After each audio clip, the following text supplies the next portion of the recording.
mngekuwa wa dunia, dunia ingewapenda kwa sababu dunia inawapenda watu wake. Haya ni maneno ya Yesu. Yesu alisema kwamba tukiwa wa dunia, dunia itatupenda kwa sababu dunia inawapenda watu wake. Kwa hiyo nataka nikwambie kwamba kama wewe ni nuru, Mungu ameweka kusudi lake ndani yako na unaanza kutembea kwenye kusudi. Hata kabla hujaanza kutembea kwenye kusudi, adui anakuwa anakupinga, adui anakuwa anakuzuia, adui anakuwa anataka kukukwamisha, kuhakikisha kwamba hautimizi hilo kusudi. Hautimizi hilo kusudi. Ndio maana unaweza kuona kwamba sehemu nyingi ambazo unakuepo unapigwa vita. Hata kama hujakosea, hata kama hujatenda ubaya, unapigwa vita.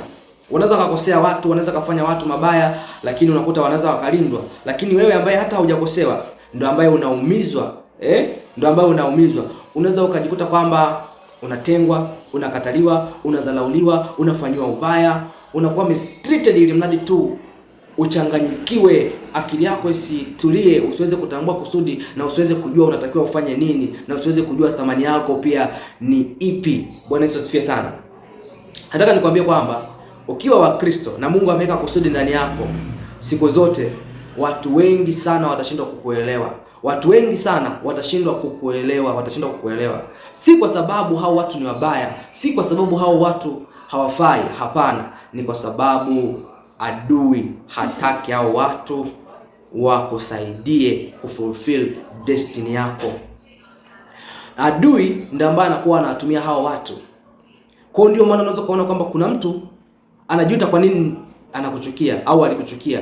Kuna mtu anajuta kwa nini alikusema vibaya. Kuna mtu anajuta kwa nini alikutendea vibaya. Kuna mtu anajuta kwa nini alikuwa adui yako wakati wewe hujai kumkosea. Kuna watu wanakuchukia, wanakupinga, wanakuka kama adui wakati hujai kumtukana, hujai kumdharau, hujai kumkosea, umemheshimu, unampenda, lakini bado anakuchukia na anakufanya adui.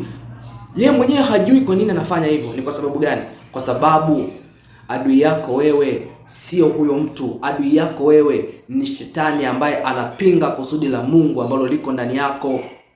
Kwa hiyo kuna watu ukiwachukia kwa sababu wanakupinga, kwa sababu wanakuchukia, kwa sababu wanakutenga, kwa sababu wanakusema vibaya, kwa sababu wanakudharau, unakuwa unawaonea hao watu kwa sababu hawajui walitendalo. Ndio maana hata wao wenyewe pia kuna muda wanajuta kwa nini tumefanya hivi. Kuna muda hawaelewi, wanajuta, wanajiuliza kwa nini. Na wakati mwingine pia hata wanalia kwa sababu haelewi kwa nini amefanya kitu kama hicho kwa mtu ambaye hakupaswa kumtendea hivyo.